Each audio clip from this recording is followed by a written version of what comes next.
아침부터 참여하지 못해서 죄송하다는 말씀 드리고요. 제프리 샷 오늘 이 영상은 제가 한 2번 이미 봤고 또 코멘트도 하고 디스커션도 했습니다. 좋은 아주 바이든의 통상 정책에 대해서 말씀해 주신 것 같고요. 일단 저는 우선 K 폴리시 플랫폼 창립을 다시 한번 축하드리고요. 아주 의미 있는 그런 출발인 것 같고요.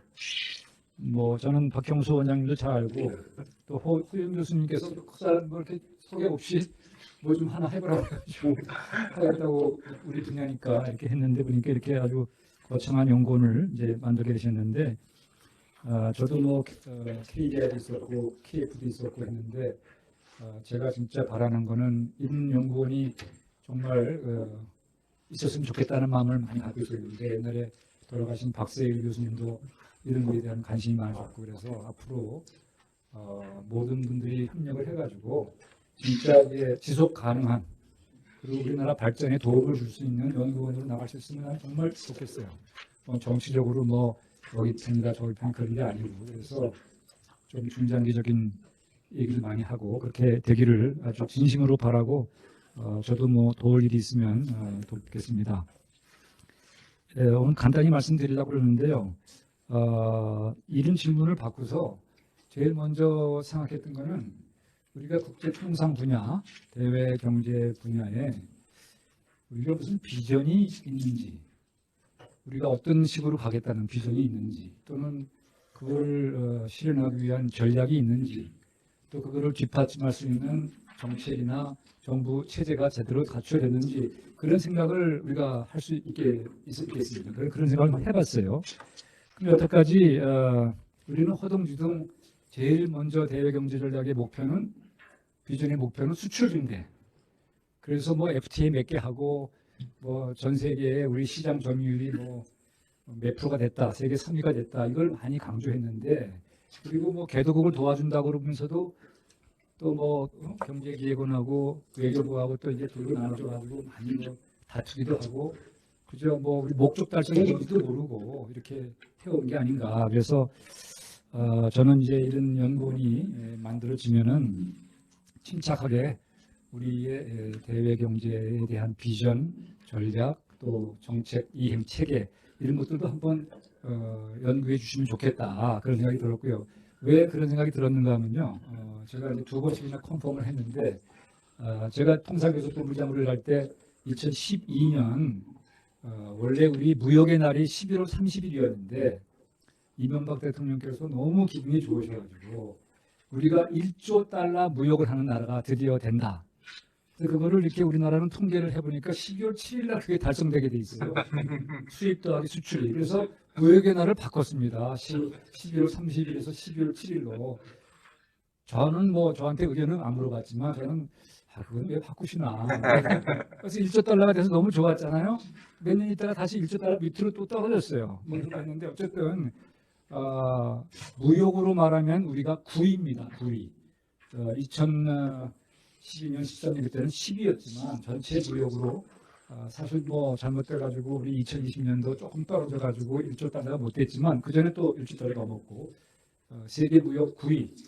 그 다음에 수출로 보면은 세계 7위. WTO 회원국이 164개국인데 그 다음에 토탈 GDP로 보면은 월드뱅크 기준으로 2019년 12위입니다. 물론 이제 1인당 국민소득은 3밥을 넘었는데 그건 큰 위상이 아직까지는 없지만 그렇게 보면은 저는 이제 명실공히 G10 국가가 되는 게 눈앞에 와 있다. 이 정도 국가였으면은 허둥지둥 또는 그냥 임기응변적으로 따라갈 게 아니라 우리 나름대로의 전략을 세워야 된다.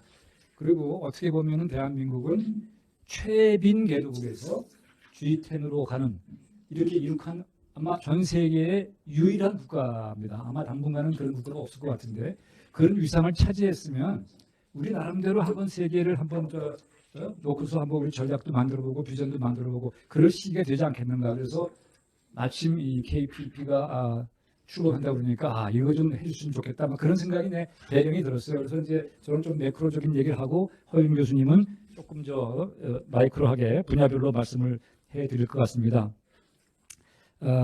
그래서 사실 아까도 말씀드렸지만 FTA만이 하고 또 개도국 무역 심플이 도와준다고 그랬지만 진정성 있게 도와주는 게 필요하다. 그런 것도 필요하고 국제기구에서 또 어떤 역할을 해야 될 것인가 이런 것들이 좀 우리가 있어줬으면 좋겠다. 그래서 좀 달리 다른 나라의 과거의 모습을 따라가는 게 아니라 우리의 능동적이고 주도적인 걸 좀 만들어봤으면 좋겠다. 그래서 제가 이게 좀 바뀌 만드느라고 나중에 보니까 좀 일가성도 없고 좀 그런데 잘 양해를 해주시고요. 5가지를 제가 정책 어젠다를 만들었습니다. 그래서 첫 번째는 이제 이거 어떻게 단어를 붙여야 될지 모르겠지만 미래 세계가 어떻게 될 것인가. 우리는 물론 경제적인 측면에서 보겠지만 그래서 세계 경제 아까 체제라고 할 수 있고 세계 무역 질서라고도 할 수 있고 세계 무역 환경이라고 할 수 있고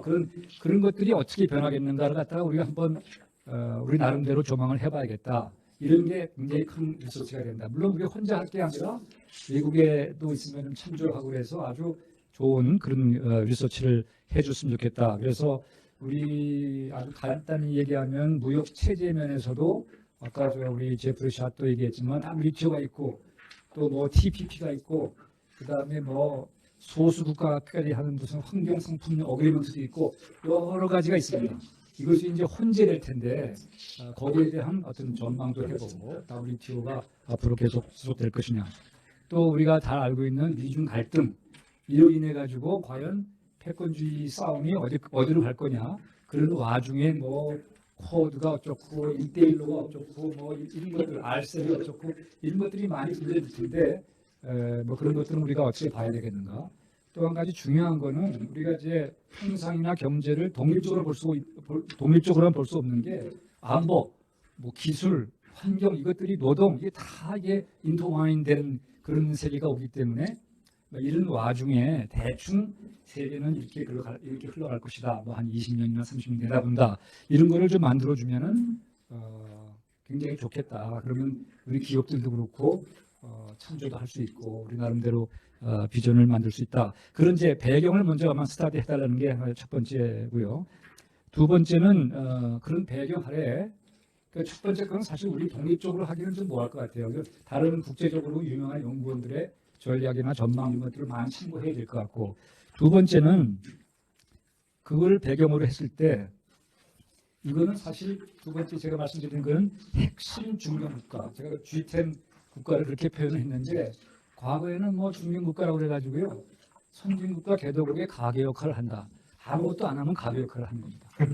그런데 우리가 좀 주도적인 역할을 해줘야 된다. 그건 왜냐? 우리가 못 살았잖아요. 그 다음에 좀 잘 살아졌잖아요. 제가 정말 우리 유명희 본부장이 거의 파이널 2까지 갔다 이제 안 됐는데 제가 8년 전에 한번 나갔을 때 제네바에서 개도국 사람들을 많이 만났어요. 그때는 제가 캠페인을 못 해가지고 제네바에서 만났는데 한국에 대한 동경심, 한국에 대한 어떤 협력을 받고 싶은 마음 이게 굉장히 많아요. 왜냐하면 자기들도 못 사는 나라인데 한국에 그랬기 때문에 그래서 제가 그때 캠페인할 때 내세우려 하면 한국이 WTO 사무총장 하나 되는 건 아니겠지만 이 개도국의 지원을 위해서 우리 요새 knowledge KSP도 있고 그러지만 무슨 말씀인가 하면 개도국마다 문제가 다르거든요. 바라는 게 달라요. 그 니드와 돈과를 매치시켜주고 그 중간에 지도할 수 있는 사람을 한국 분들이 가서 한다. 리타이어된 공무원이나 리타이어한 CEO들인가 이런 사람들이 하고 싶은 사람들이 있을 거거든요. 그래서 진정한 의미로 개도국을 도와준다고 하면 여태까지 월드뱅크나 돈 많이 썼는데 성과가 없어요. 이제 그런 창의적인 어떤 개도국을 지원해 준다든가 이런 것들을 우리가 할 수 있지 않겠는가. 그래서 핵심 중견국가로서 이 선진국 따라가기가 아니라 우리 나름대로의 어떤 전략을 한번 비전을 제시할 수 있다. 그리고 이제 제가 WTO에도 얘기했지만 경제 관련 국제기구 우리가 돈은 많이 냅니다. 세계은행도 많이 내고 다 내는데 요는 뭐냐 하면은 그분 거기에 헤드한테 물어보면은 우리 한국 사람 많이 뽑아주세요. 사무총장이 아니라 그러면 퀄리티 있는 사람만 보내주면 우리 뽑겠다. 그런 말을 하는데 과연 우리는 그런 분들을 퀄리티 있게 만들어 가지고 그렇게 세계 국제기구에 내놓을 수 있는 인력을 키우고 있느냐? 제가 보기에는 전혀 그렇지 않다고 봐요. 그러니까 뭐 중견 우리 학자들 정말 뭐 우리 이조 장관은 계시지만 내가 행안부 장관 그 이달금 장관은 뭐라고 얘기했냐면 저도 월드뱅크에 파견 나가봤지만 월드뱅크, OECD, IMF에 파견 나가는 거에 99%가 공무원들입니다. 그것도 일리가 있어요. 그 사람도 국제화 시켜야 되고. 그러면 2, 3년 나갔다 오면 가정들한테 굉장히 베네핏을 줍니다. 그런데 그거를 한 몇 프로만 잘라가지고 그걸 중견 학자들한테 공모를 해서 보내자 이거예요.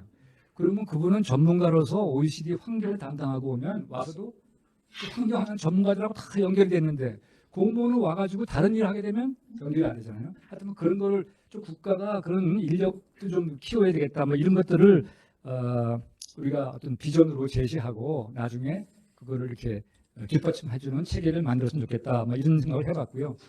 그래서 세계적인 전망을 하고 우리의 비전을 만들고 그 다음에 보면은 여기 나오는구나. 그 다음에 보면은 이제 제가 통상했기 때문에 이제 다양하게 이렇게 혼재하게 될 그런 무역 체제에 우리가 어떻게 참여하는 게 좋겠는가. 우리나라의 입장으로 볼 때는 그것도 한번 연구를 해봤으면 좋겠다. 그래서 물론 이제 다자 무역 체제가 기본이 되지만 아까 우리 제프리 샤트가 왜 다자 무역 체제를 제일 나중에 얘기했는가 아마 되는 게 없을 겁니다. 앞으로 미국이 와서 리더십 보이고 하겠지만 거의 미니멈만 되는 기구이기 때문에 거기에 물론 적극 참여하고 뭐 리더십을 보여야 되겠지만 또 다른 전략을 어떻게 해야 되겠는가 하는 거에 대해서도 CPTPP, TPP 이런 거 말이에요. 사실 제가 그때 통상교섭본부장 할 때 조금만 더 여력이 있었으면 TPP 조인했을 거예요. 그대로. 근데 뭐 한미 FTA 이행하고 한중 FTA 협상하고 하는 바람에 기회를 놓쳤는데 그 다음에 기회가 왔는데 그때는 그 기회를 통상교섭본부장이 본부가 외교부에서 없어져가지고 산업부에 가서 막 혼란스러울 때 하자 그러니까 이게 안 된 거거든요. 근데 그 이후에 점점점 이 반대하는 기류가 많이 생겼어요. 한일 관계라든가 자동차 업계에서도 반대를 하고 또 뭐 농업 쪽에서 뭐 더 추가 개방하는 게 아니냐 이런 식으로 지지부진했는데 이거 국가 전략이라고 했으면 벌써 우리가 딱 CPTPP에 앉아 있어야 된다. 나는 그렇게 생각하고 아까도 뭐 제프리 얘기했지만 미국이 들어올 줄 모르고 좀 하는데 제가 그 이후에 토론할 때 우리가 언제 들어갔으면 좋겠냐 그랬더니 가능한 빨리 들어가 앉아 있어야 된다. 나중에 협상을 하더라도 이견이 있을 수 있는데 하여튼 그런 식으로 뭐 그런 걸 좀 얘기를 하고 뭐 한중일을 어떻게 할 것이냐, R7은 어떻게 할 것이냐 이런 것도 좀 우리가 생각을 해봐야 되겠다.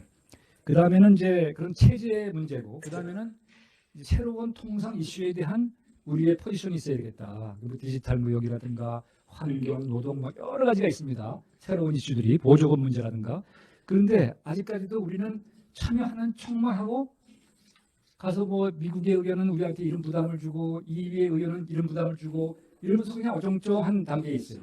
그리고 뭐 하라 그러면은 화이트 페이퍼 하나 내고 뭐 별로 활동 안 한다 이거예요. 그러니까 제가 보기에는 디지털 텍스라는 문제가 요새 아주 핫 이슈가 되고 있는데 유럽에서는 이제 보다 그 무슨 개인정보 보호인가 이랬으면 보호하려고 그러고 미국에서는 더 개방하려고 그러고 그럼 우리는 어떤 포지션을 취해야 되는가 그런 게 없어요. 그런 와중에 우리나라의 그 국회에서는 굉장히 보호하는 쪽으로 나가서 나중에 미국과 충돌할 수 있는 뭐 이런 것들도 있을 수 있습니다. 그래서 이런 새로운 이슈에 대해서 우리의 입장을 좀 세우는 것이 좋겠다. 이것도 한 가지 뭐 여력이 있으시면은 그런 그 분야를 연구해 주시면 좋겠고 마지막으로 저도 뭐 정부에서 조금 일을 해봐가지고 좀 답답한 얘기인데 이런 그 비전 내지는 전략을 실현할 수 있는 우리나라 정책이 어떻게 되어 있는가 이렇게 보면은 이 대외적인 이슈에 대해서 하는 얘기하고